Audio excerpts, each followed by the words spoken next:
Views and opinions expressed by the guests of Sasquatch Experience do not necessarily reflect the opinion of the hosts, sponsors, or affiliates of the Sasquatch Experience. As always, listener discretion is advised. 911, what are you reporting? We got someone or something crawling around out here. Did you see what it was? Was it a person or an animal or? I can't tell. All I know is that my central light came on and I just happened to glimpse and see this thing running across the yard. A good-sized man or something that looks like a man. I don't know what it was. Back in 2005, we set out with one goal: to give voice to the mystery and those who pursue it. Sasquatch Experience Podcast has been your go-to source for serious Bigfoot discussion, where we separate fact from folklore, always grounded in research and respect. We've interviewed eyewitnesses, experts, and skeptics alike, because understanding Bigfoot isn't just about belief, it's about the journey. Nearly 2 decades later, we're still chasing shadows and sharing stories. The search never stopped. Welcome to the Sasquatch Experience.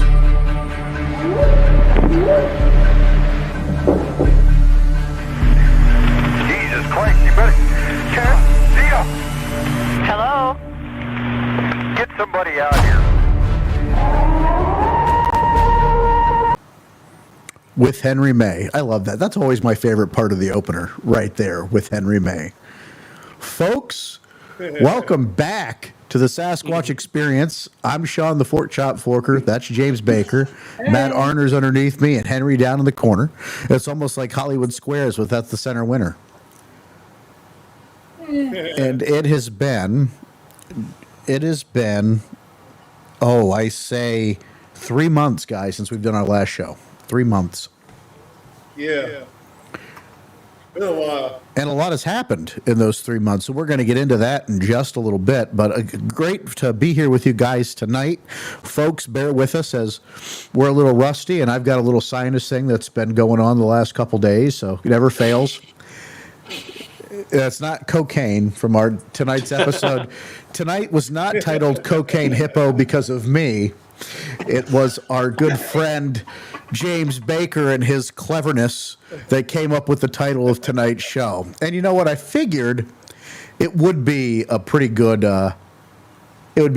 way to grab some attention for tonight's program. What the hell has Cocaine Hippos have to do with Sasquatch? We'll find out here in just a little bit. But team, we've got some announcements to kick off the program with. Matt is going to be a featured speaker at this year's Forest County Bigfoot Festival held in Marionville, Pennsylvania. That's going to be June 12th to the 14th up in Marionville, Pennsylvania. That festival, folks, gets a lot of foot traffic. Yes, it does. There's a lot of people that make it to that event, and we'll be there, I think, in some way, shape, or form. I don't know if they give Matt a table or not, but...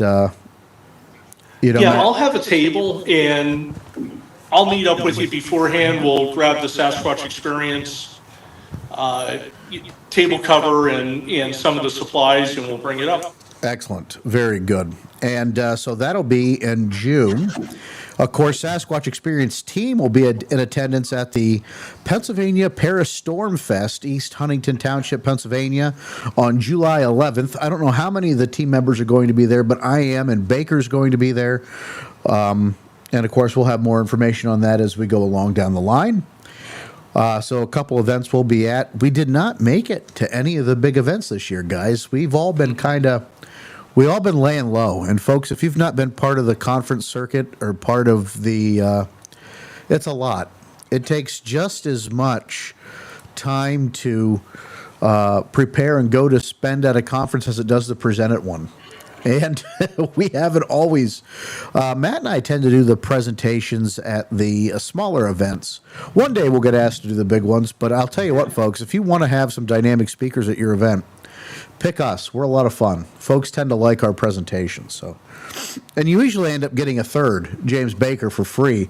Never advertised, but always happy to chip in. Always there for the free three-way. Always there for that. $2 a month, honey. And for as little as $2 a month, you too could be a supporter of the Sasquatch Experience on our revamped Patreon.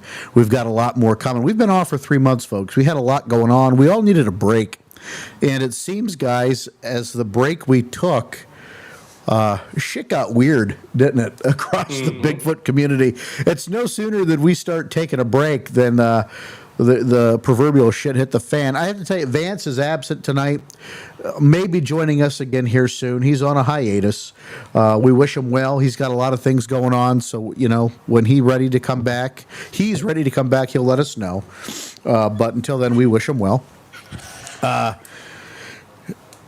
and like I said, shit got weird, guys. We started off with the Ohio Bigfoot sighting flap, which caused quite a bit of controversy. The flap, right? And mainly, our friend Jeremiah over at the Bigfoot Society podcast jumped on it and started getting that information out there. But soon it started to take on a life of its own. And, where my concern has always been, and this is where we're a little different at Sasquatch Experience compared to a lot of our contemporaries anymore, is we don't jump on the new. We wait, we watch where it's going, we pay attention, and then we comment or get involved as we need to. And I think that's actually benefited us quite a little bit, in that it's allowed us to be a part of the conversation, but also not be part of the misinformation or part of the, sometimes it's hard to phrase, part of the pop and circumstance of it, right? Part of the inflation of it. So, guys, I'll give you a couple minutes to opine on that. Henry, what were your thoughts on yet another Bigfoot flap that started off pretty strong in Ohio, but fizzled out as quickly as it started? Well, I think it was much ado about nothing, to be quite honest. There may have been one or two sightings, but I think a lot of them were copycats, in my opinion.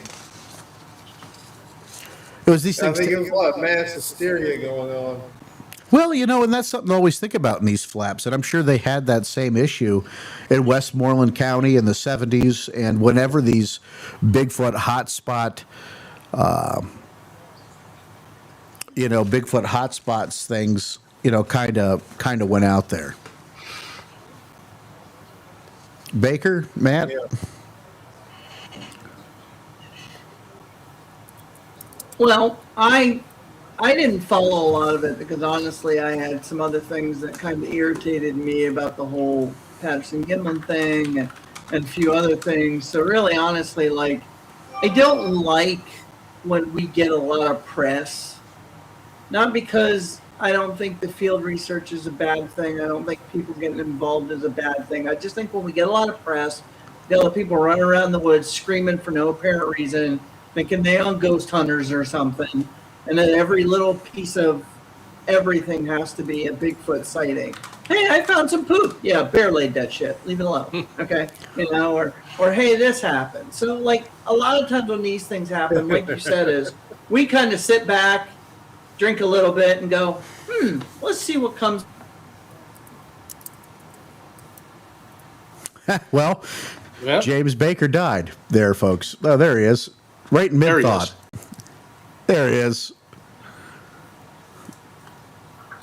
Bake, you're back, buddy. Oh, okay. Well, I was done with my thought. Okay, well, you left us hanging there in mid-thought. Well, it just disappeared. Everybody went away. All right. Well, Matt will let you finish up. Oh, go ahead. Go ahead. No, go ahead. Finish. Well, I wasn't sure where I stopped, but basically my concept is we wait and see what goes on, and then we kind of look at where we can either contribute logistically or realistically. Otherwise, we just back away. Fair enough. Matt, go ahead.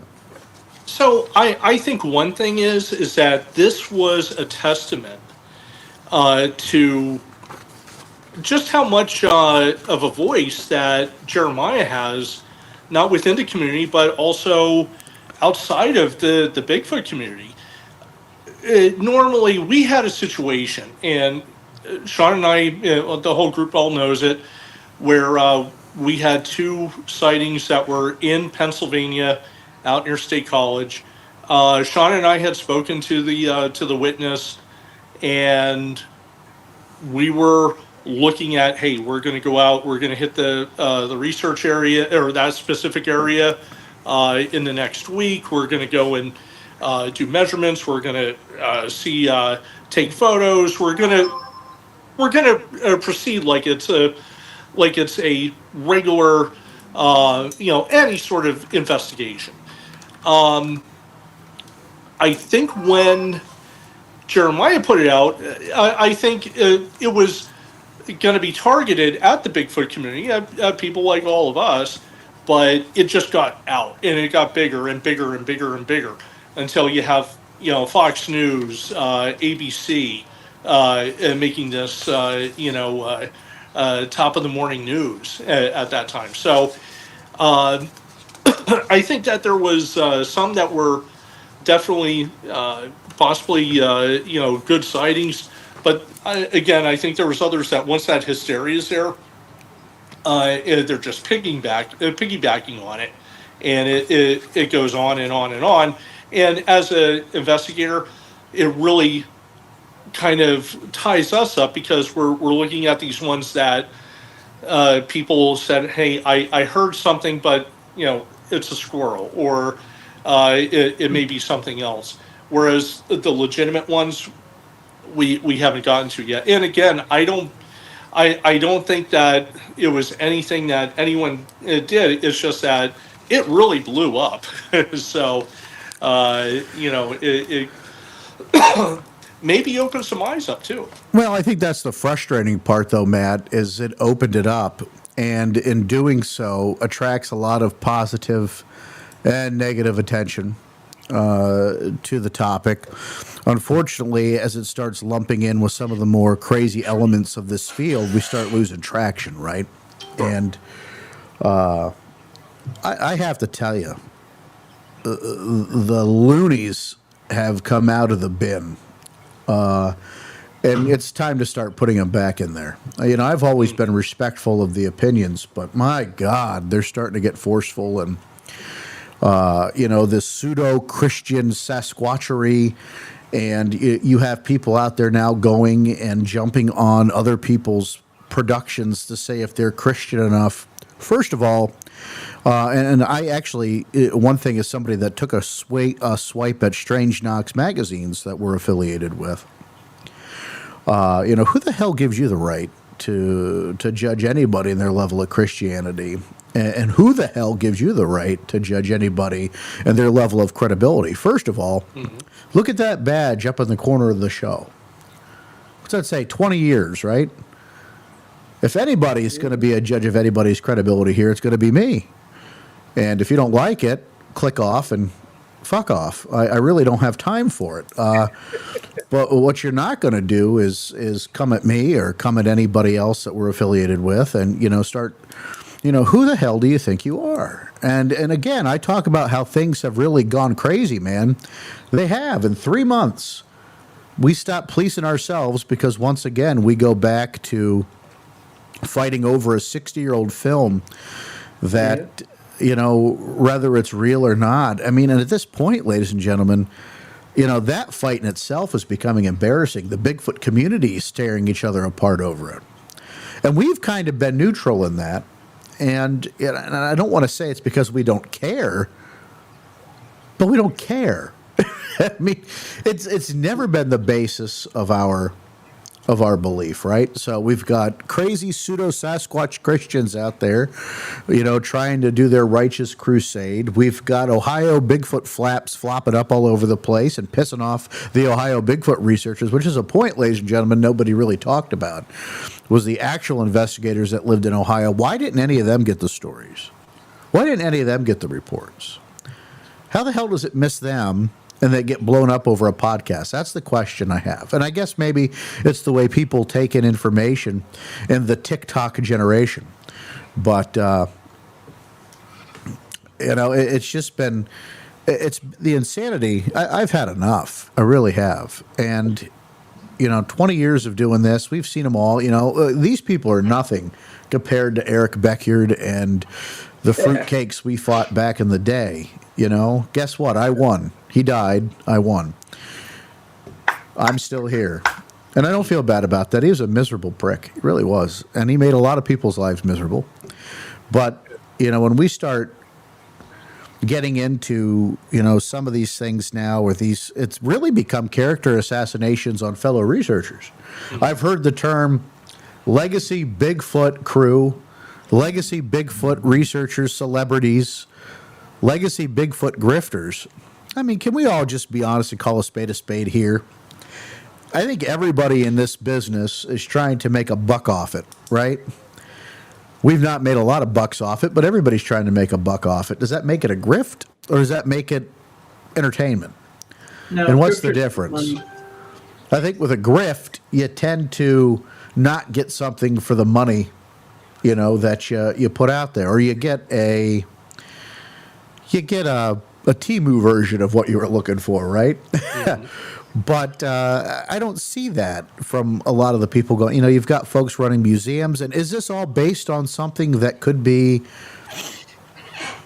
myth and legend? Sure. It didn't stop the Greeks, didn't stop Disney from whoring out Hercules, did it? And so when you start looking at these myths and legends, what's it matter if people are turning them into stories and making a little money off it?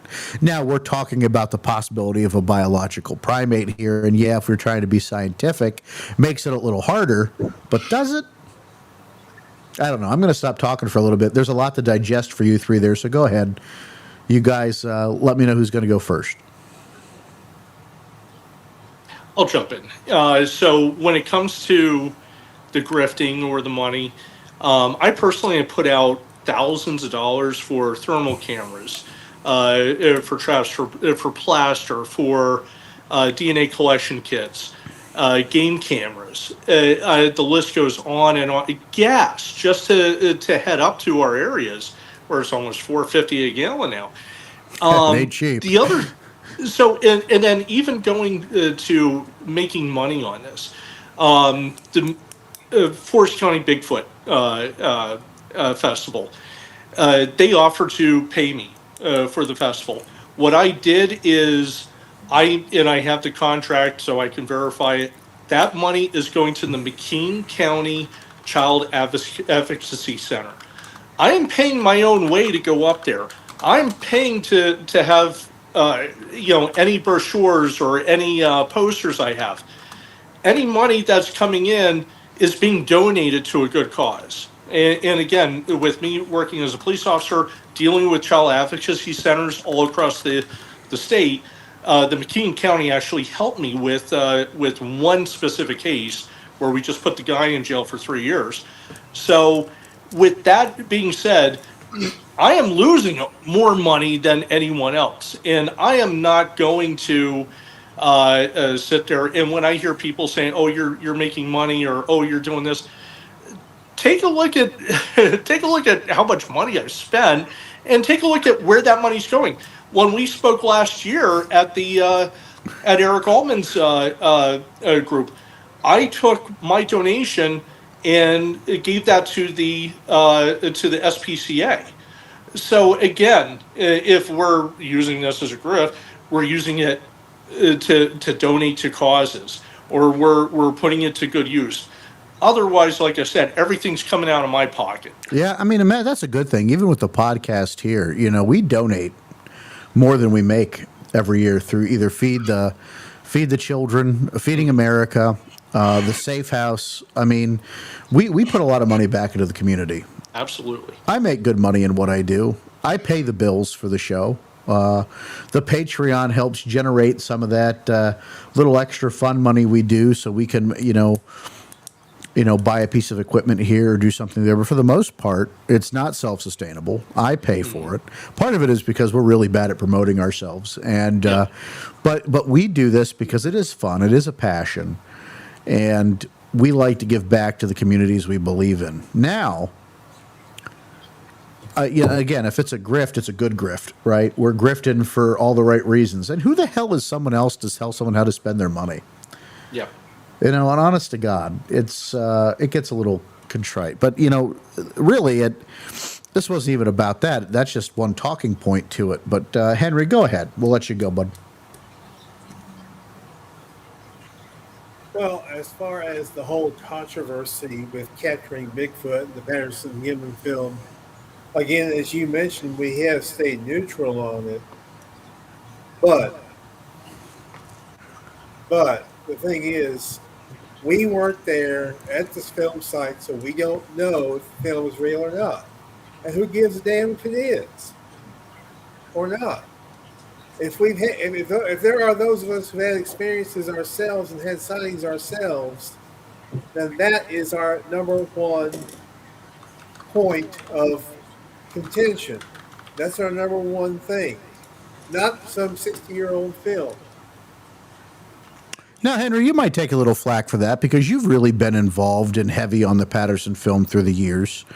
But you're open-minded enough to say, hey, maybe we had been had. Mm-hmm. And that's got to suck for you because, you know, when that news first came out, you were the first person I contacted and said, Henry, how you feeling? You okay about this? Because I knew you were personally invested in this film for a long time. Yeah, I was. There's some delay, folks, and Right around 2024, I started maintaining a neutral stance on it, and I figured I'm going to have a neutral stance on it, not be it for or against it. So I figured that was the best way to go. And I think we do owe ourselves an opportunity to have to wait and watch this Capturing Bigfoot documentary. And look, I've said it in the past. I've met Bob Gimlin. I've shaken hands with Bob Gimlin. I've had meals with Bob Gimlin. He invited me to come up and watch the fights with him. I, have nothing personal against Bob. I like Bob. But I loved my grandfather, too. And my grandfather had a great reputation. And he could bullshit with the best of them. There's always that part in my mind, and it's always been in the back of my mind that, maybe Bob's just like Pap, and he's been a good bullshitter, and it's a potential, right? And I don't know. And sometimes, the other position I take, and I've seen other people talk about it, is when you start meeting people and talking to them, and they start sharing their experiences with you, it makes you guilty and makes you not want to tell the truth.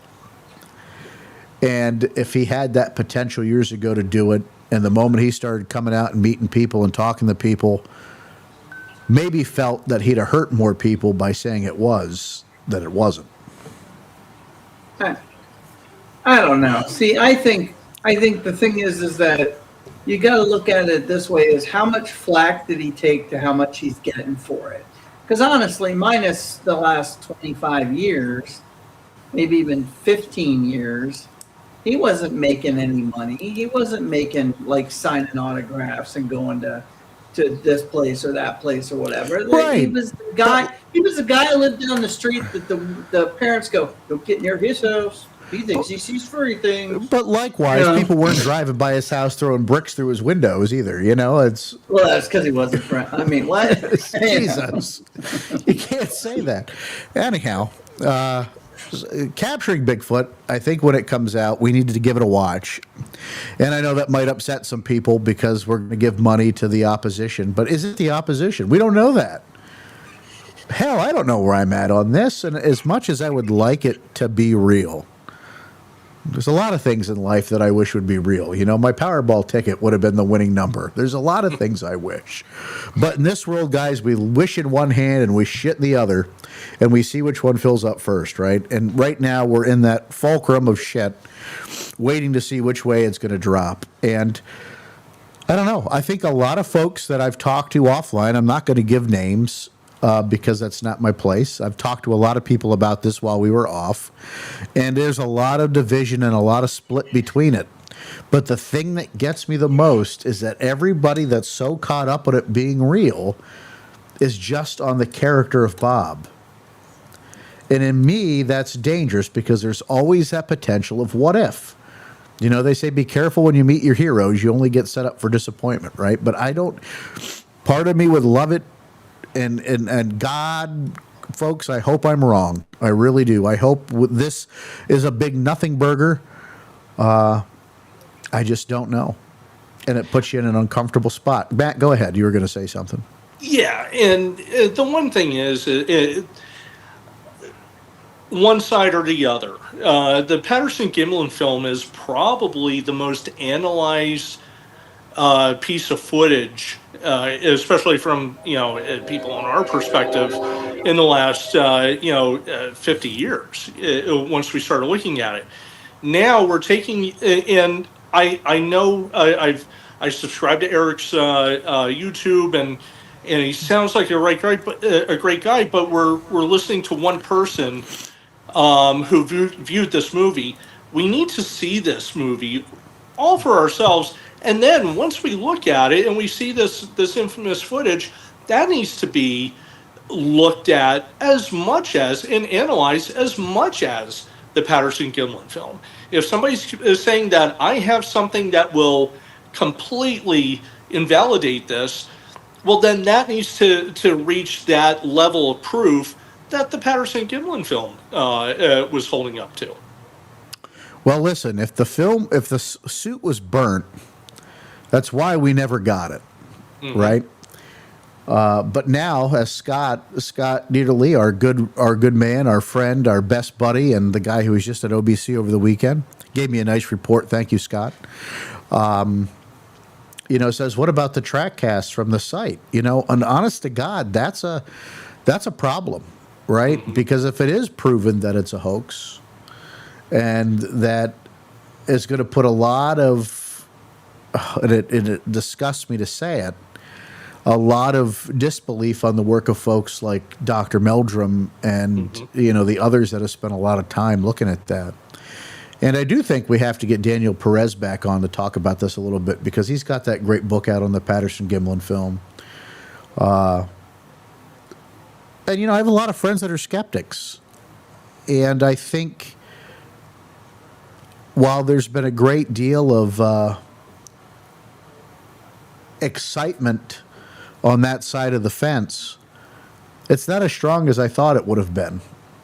And I think a lot of the infighting through the community has been a hell of a lot worse than what the skeptics have put out there. The skeptics, all they get to do is say, oh, I told you so, I told you so. But still, there's nothing more than I told you so, because until we all see it.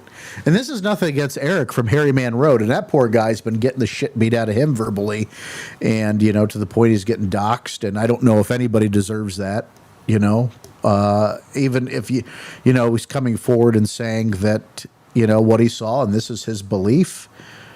When I watched his video, he came across as a guy that was bothered by what he saw. Like part of his heart was broken.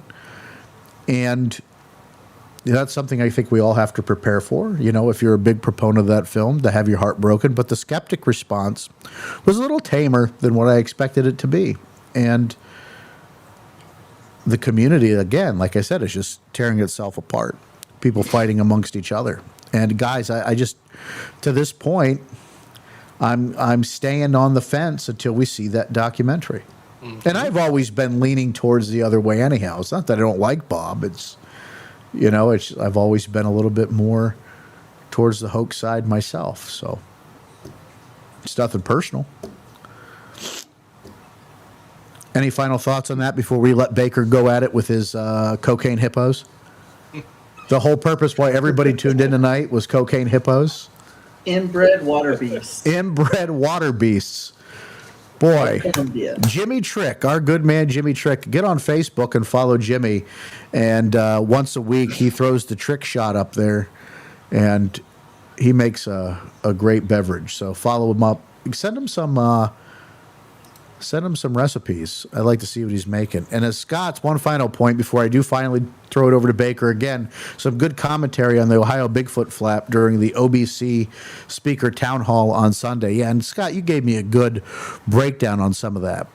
And again, I'm always leery, folks, about talking about things I didn't attend, not because I don't trust Scott, but because I didn't buy a ticket.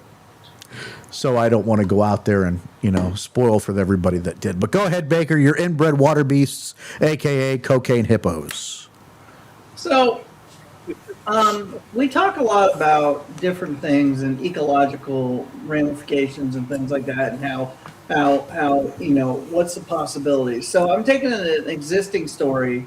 So this man, he was a drug dealer, Pablo Escobar. He wasn't your standard drug dealer. He was on the high level of the drug dealers. There's that guy that smells smack on the corner, and then there's Escobar. Okay, so in the '80s, he was like, you know what? I'd like to see some hippos. So he bought 4 hippos, had them transferred over to Colombia. 1 male, 3 females, and for some, around the '90s, he had quite a few. And then, of course, he had some legal issues that made it that he couldn't take care of the zoo as much as he'd like to. And as of 2007, there are at least 200. There were at least 200 of them. Wow. Now, the thing with the hippo is that that's 1 male, 3 females within 27 years had how many offspring. But the thing is there's no natural predators, and the hippo itself has an 8 months gestation. They have one cub, or I don't know what they're called, hippette, we'll call it. Okay, little hippie, and then hippie. Of course those little hippies got with the other little hippies and then made more little hippies. That's where I get the idea inbred. That's why hippos don't have a lot of teeth. They're inbred, But the fact is like you had 4 hippos, and if you left them alone, they turned into 200. They're saying by 2035 there could be up to 1,000 of them. For Colombia, it's an ecological disaster because there is no natural predator. They're eating everything they can. And I don't know, if you take the time to read about hippos, they're not pleasant. No, they're dangerous. Not cute.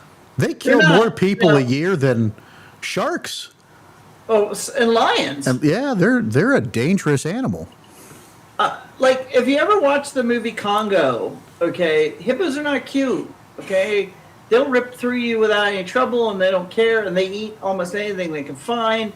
And so my concept is a lot of times we talk about that only people have only seen maybe 1 or 2 Sasquatch or some kind of other unchecked ape, which I know that some of you guys have followed my concepts on the misplaced apes in the United States and in different countries like that. But to show you what to show you is that this man brought over 4 hippos, and within 20 years, there were 200 of them. Okay, with a limited genetic gene pool, because it started with 4, and 1 daddy and 3 mamas, 3 baby mamas created 200 other inbred hippos. They're inbred, just let it go. Okay, all right. So, but we have a lot. On that caveat. Yeah, well, Well, hey, but you know what? You like, talk about 200 hippos coming from those 4 parents. Yep. And to have 200 of them from that mutated, polluted gene pool is pretty remarkable. Because a lot of times when you have that inbreeding, they don't survive. Well, that's the other thing is like, then you look at the rhesus monkeys that are in the swamps and some of the other places, the herpes monkey. And that came from a few apes got together, and created this massive colony. You have snakes and all kinds of animals. And what I'm saying is that I know that we're kind of using this as a science base. And what I wanted to bring this up is that a lot of people say, okay, well, I only saw, I've only had 3 sightings in different areas. How can there be a pod of how many? But if you look at if 4 hippos with a gestation period of 8 months can create 200 within 20 years, these things have been around hundreds of years. How many would be around, even if you had a small base in the beginning? And that's a fair so question. So that's a fair question. And it brings to the point is a lot of people. Rhesus monkey cups. Yeah, you don't want that. It's herpes. Okay, right? Look it up. Trust me.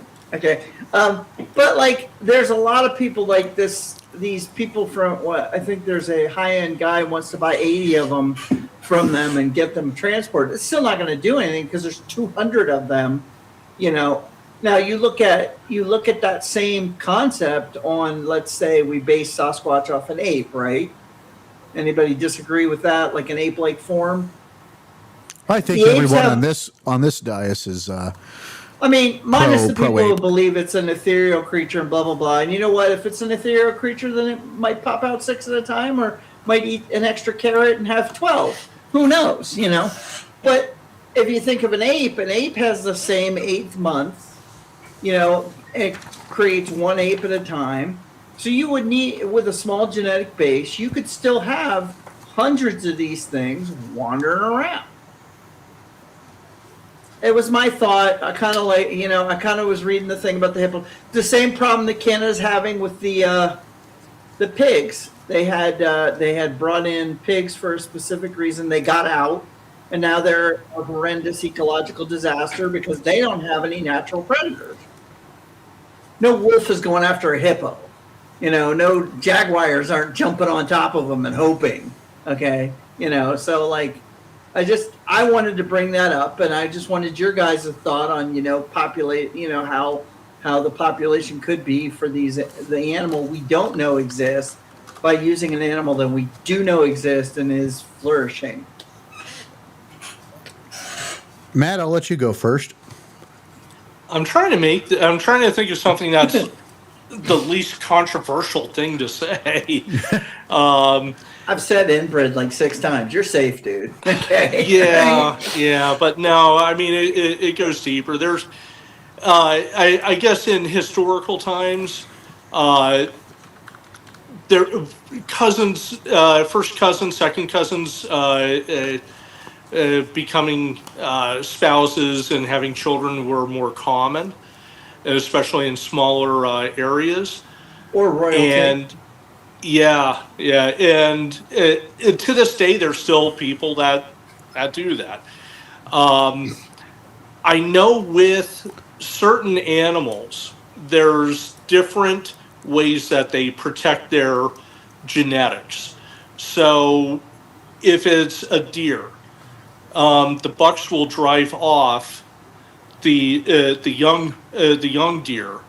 To keep them away from certain females, including the mother. There's other ones that they know by scent that it's a family, that it's a sibling or an immediate family member, and they're going to be directed away from doing any sort of breeding with that. But that may not include when you go branch into out of the family tree, the immediate family tree, into secondary and tertiary relations. So, you know, it's kind of disgusting, but it's happened like that for, you know, probably until the 1700s.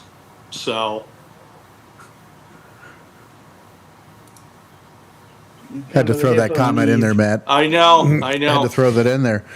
But, you know, when Baker, you were talking about that, I started going down into see how could, what is great ape reproduction and cycle like, right? So chimps give a birth to an average of 3 to 6 babies in their lifetime. They reach sexual maturity at 13 years old, and they live to about 40 or 60 years old, right? Gorillas have about 2 to 6 babies. They reach maturity at 10 years old. They live till they're about 50 or 60. But what's interesting about gorillas is that they take usually 3 to 4 years off in between of having babies. So their growth rate is slower because they're not reproducing as fast.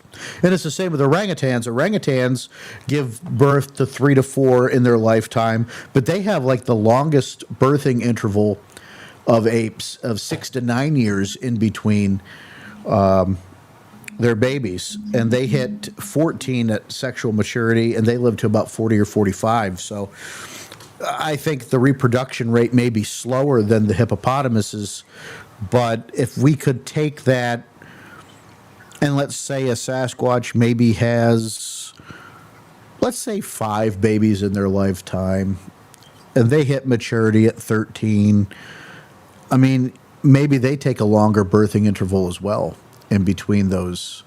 I don't know. Forest Floor, our friend Emily, put out an interesting post on Instagram the other day about Sasquatch families. And, we go back to the Sasquatch family structure, Albert Ostman, right? He was captured at the Toba Inlet and held captive by the Sasquatch family. He kind of gives a story of the dynamic of the kids, the mom, the old man, gives them some snuff, makes them sick, and gets the hell out of Dodge. And I think that's probably the first story we have. Henry, you can correct me if I'm wrong, on kind of a Sasquatch family structure. But then through the years, No, go that's ahead. correct. Yeah, but then Well, through the no, years, correct. As far as I know, that's the first time we ever heard about that. right, and then through the years, we get sighting reports of what we consider juvenile Sasquatch, or Sasquatch. Hell, there's been stories of people, being shown Sasquatch infants and, bearing Bigfoot babies and all other kinds of horse shit over the years. But there's some pretty interesting stories out there nonetheless, whether I consider them horse crap or not, right, that have been out there. So we could take a look at the great apes themselves. And I think part of the population issue with gorillas and why they still may be endangered is that low interval, that long interval between birthing cycles, right? And they don't really,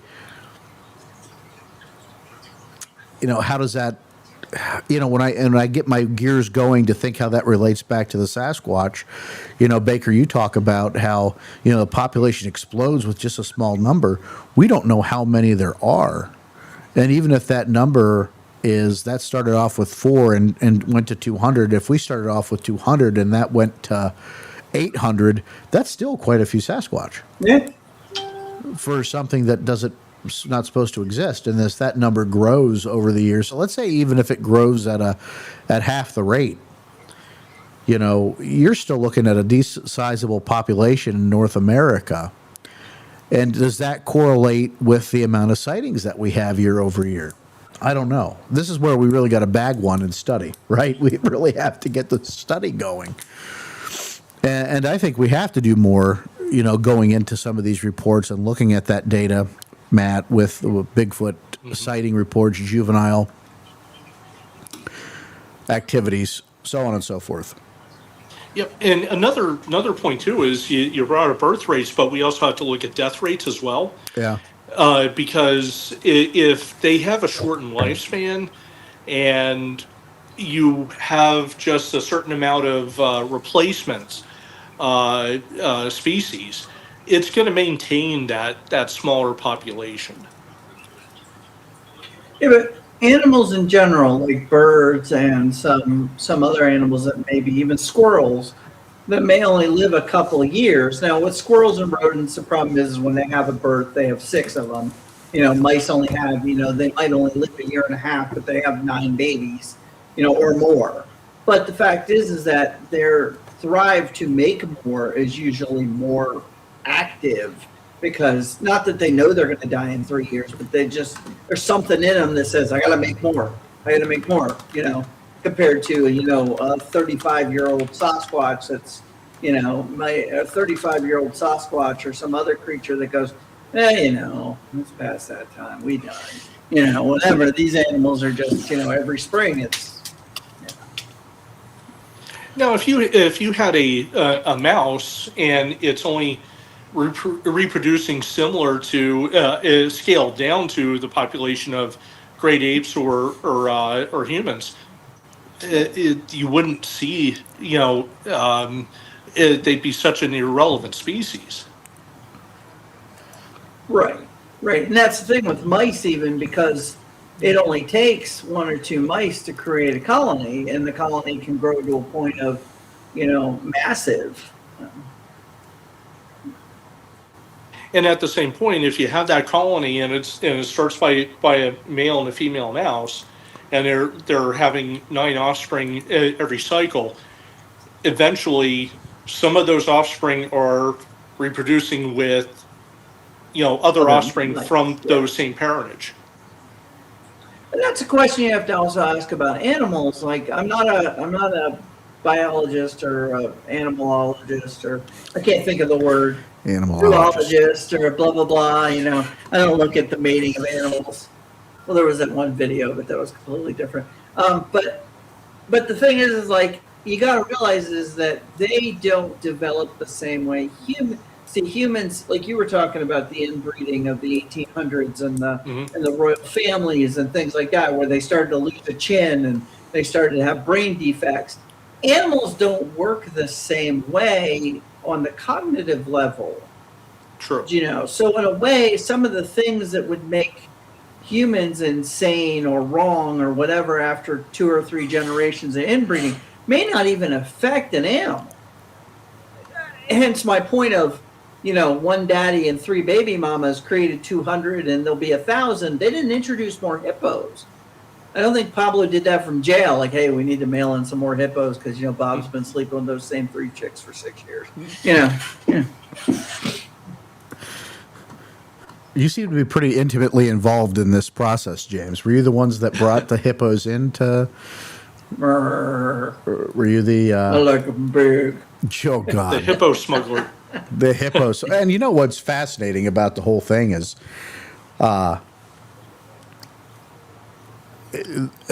did he bring them over to use them for anything other than just a sign of his wealth? Like, was he using them like pigs? No, You know, you throw do. people in there and feed them people, or was it just for his vanity? Well, Completely they for say that- vanity. Yeah. They said that hippos can strip down a body, and we're killing some fishermen. But the fact is that he had a little micro zoo that he used, you know, and he had different kind of animals, but the hippos were the ones that really escaped and had problems with. I don't know, maybe, and I might be wrong because the article really didn't explain it well. He might have brought in samples from other hippos to diversify the whatever. But the way I understand it is he didn't have those hippos very long until the government decided that his particular job wasn't needed, you know. And now listen, this show was not to advertise the upcoming movie Hungry, which is about a killer hippopotamus. But if you're so inclined, in June 23rd, Hungry will be released to audiences nationwide. Hungry Another Hippos. Walt Disney movie based on. Is it? No, is it's it a not Walt bullshit Disney? either. No, it's a horror movie called Oh, yeah. Hungry. That's fantastic. I'm gonna be there. Yeah, we're going to take a look. We'll watch that one. I- So, Henry, any insight you'd like to offer Any to hippo inbreeding thoughts from you, Henry? Cocaine you might Hippos be, and you know. Well, I don't have any hippo inbreeding thoughts, but as far as Sasquatch inbreeding I'm thoughts, sorry. Hippo inbreeding. go ahead, Henry. It would make her hawks up a lung. as far as Sasquatch inbreeding thoughts, there is always a possibility that the reason that we have 3 and 4-toed footprints is because of that inbreeding. What is the Boggy Creek monster? What is the Honey Island Swamp monster? Both have 3 toes on each foot. Yeah, I mean, that's always been a part of conversation, as well as some of the aggressiveness was always, you know, also attributed to, you know, potential some inbreeding defect. And, you know, not that we're, you know, trying to sensationalize those stories, but those are things that have always been talked about over the years as potential reasonings. You know, aggressiveness, is that why there's white Bigfoot? You know, the albino Bigfoot sightings, the white-haired colored creatures, genetic disparages, right? They could all be attributed to a lack of genetic diversity, perhaps. I can't take him anywhere, folks. James Baker, he's here all week. I'm sorry, Henry. It's different being back. I'll say that. For the last 3 months, we've not really done this, so we're still trying to swim our way back to salvation here.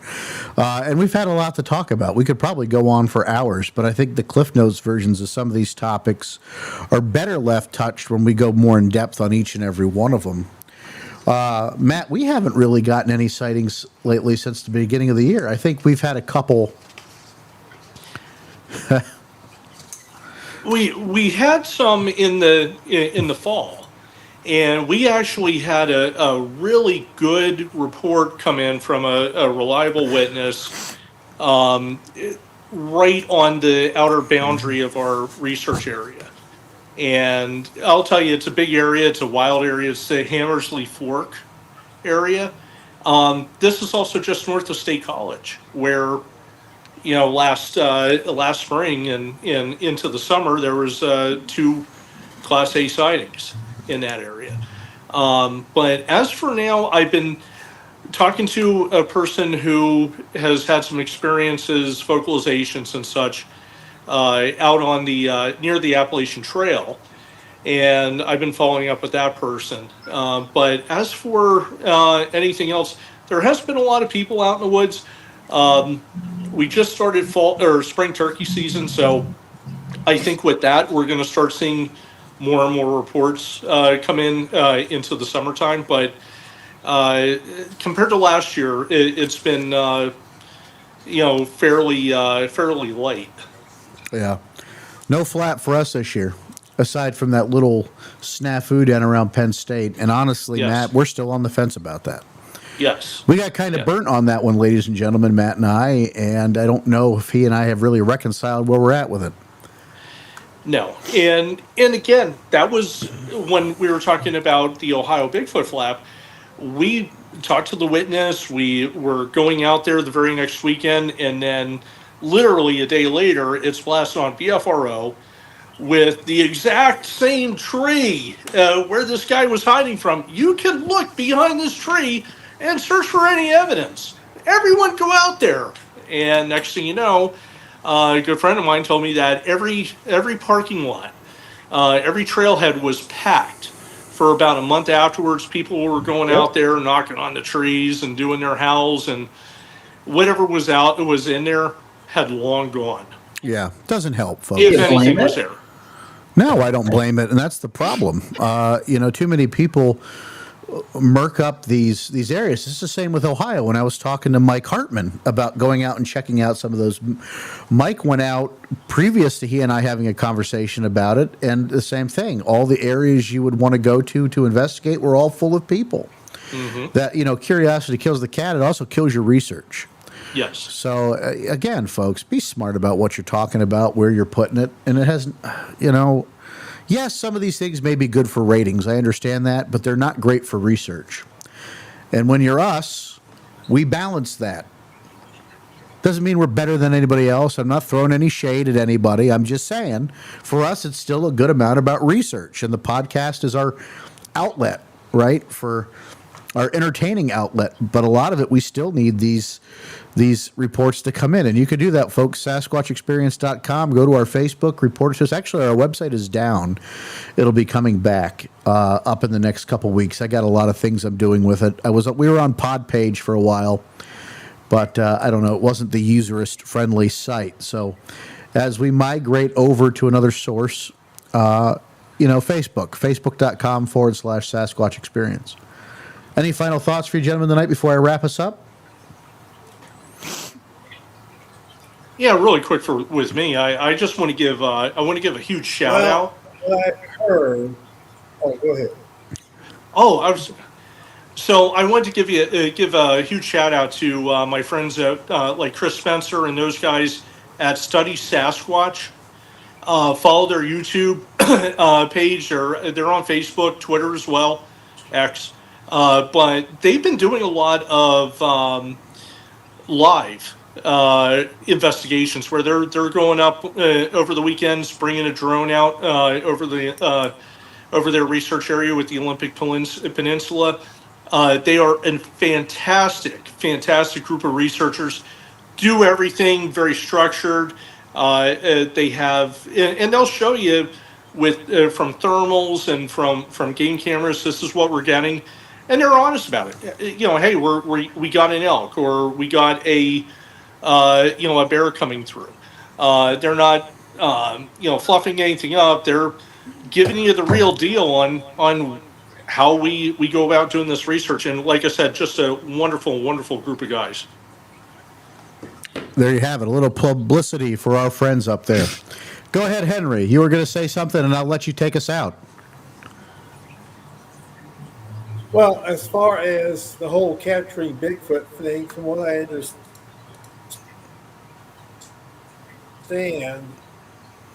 there's going to be some big announcements coming up about that. It'll be soon, maybe this summer. Yeah, definitely, Henry. We have to get some eyes on that before we can go ahead and go further with it, right? Mm-hmm. Exactly. All right, Henry. Take us out with those dulcet tones. Y'all be good. Be good at it. Folks, thanks for listening, being patient with us. Again, like a fine wine, we'll get better the more we get out there. And we'll see you in 2 weeks with another episode.